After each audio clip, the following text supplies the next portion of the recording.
The Office of the First Lady, in partnership with the Mmtu Technical University, marked the second anniversary of the United Nations World Day for the Prevention of and Healing from Child Sexual Abuse and Violence at the university campus in Godrich, Freetown. The event's theme, World Day for the Prevention of and Healing from Child Sexual Exploitation, Abuse and Violence, brought together key stakeholders, survivors, and advocates to raise awareness and foster dialogue around critical issues.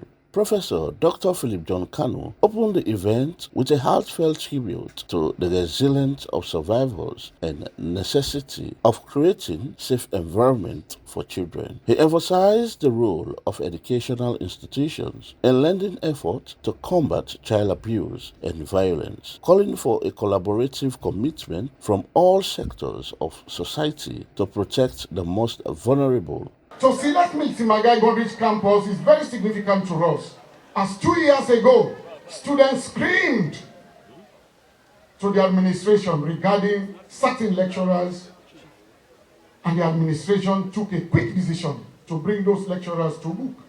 These are the evidences and the testimony of these students who said enough is enough. For those people who were saying there were no evidence, I just took advantage over them. These are the evidences.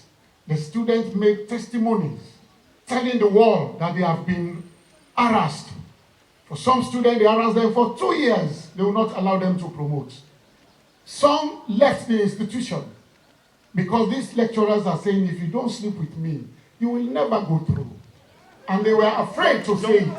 Sarah Wakana, representing the United Nations, highlighted the global commitment to ending child sexual exploitation and violence. She urged for systematic change and reinforced the need for collaborative efforts between governmental bodies, NGOs, and the community to ensure that children can strive in a safe and nurturing environment. Today's event reflects our shared commitment to protecting the rights and dignity of every child in Sierra Leone and beyond.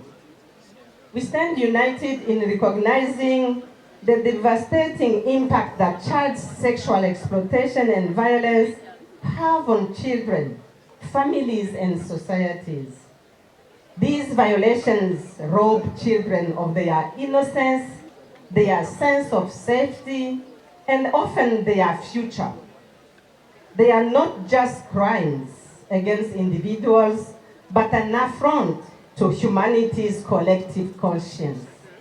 The Minister of Social Welfare, Melrose Calmante, spoke passionately about the government initiative aimed at preventing child abuse and supporting survivors. She called upon all Sierra Leoneans to take a stand against violence and to report any suspected case to the appropriate authorities, emphasizing that silence is not an option when it comes to protecting children.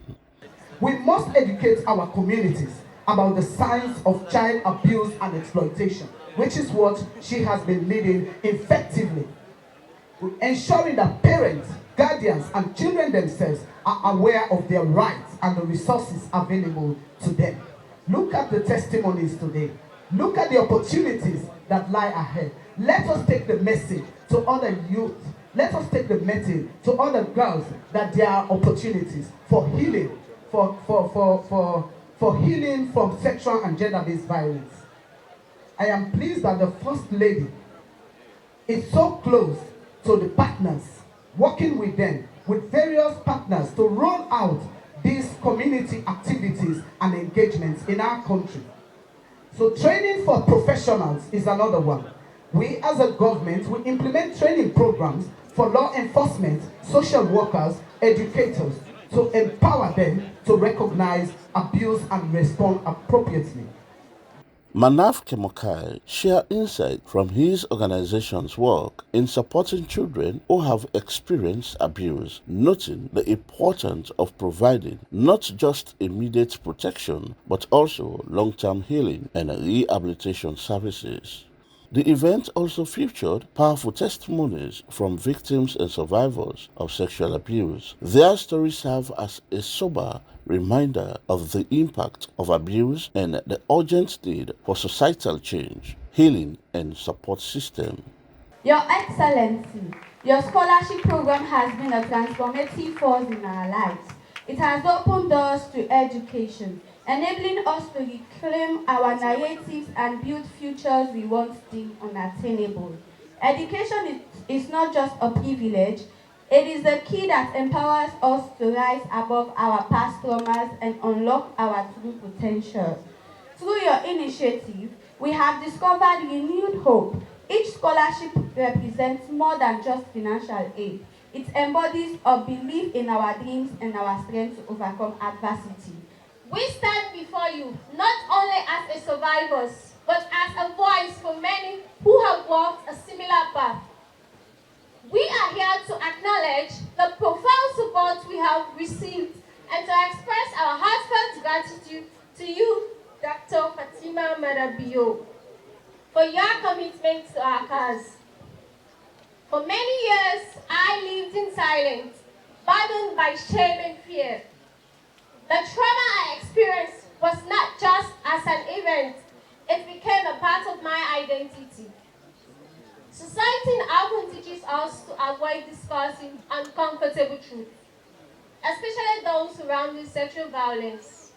In a stirring special address, Her Excellency Dr. Fatima Madabio, the First Lady of the Republic of Sierra Leone, shared her commitment to the welfare of children and the fight against child abuse. She called for unity in communities' efforts to protect children, urging everyone to become advocates for change. We have gathered here today in the name of compassion, right, love, and justice, and as well united in faith and determination to keep fighting so that together we can address the prevailing issues of gender-based violence and sexual and gender-based violence. This day, November 18, was set aside by our global body so that we can commemorate in diverse ways that will resonate with the prevention of and healing from child sexual exploitation, abuse, and violence. It is for that reason we recognize the need to infuse spirituality into our efforts to protect the vulnerable and heal the victims and survivors. As you all are aware, our religious faith guides us to uphold the sanctity of every human life, to nurture and to protect the most vulnerable among us, and to seek justice for those who have suffered from such calamity. Therefore, we acknowledge the prevailing challenges faced by survivors that extend way beyond the physical and emotional realm. It is with that conviction that victims and survivors have become courageous and resolute in their message that you, the perpetrators, cannot break us down or stop us from becoming what we want to become. The event concluded with a call to action urging all attendees to take proactive steps within their communities to prevent child sexual exploitation and abuse and to support survivors in their healing journey. For Star TV News in Freetown, George Elliott Chan reporting.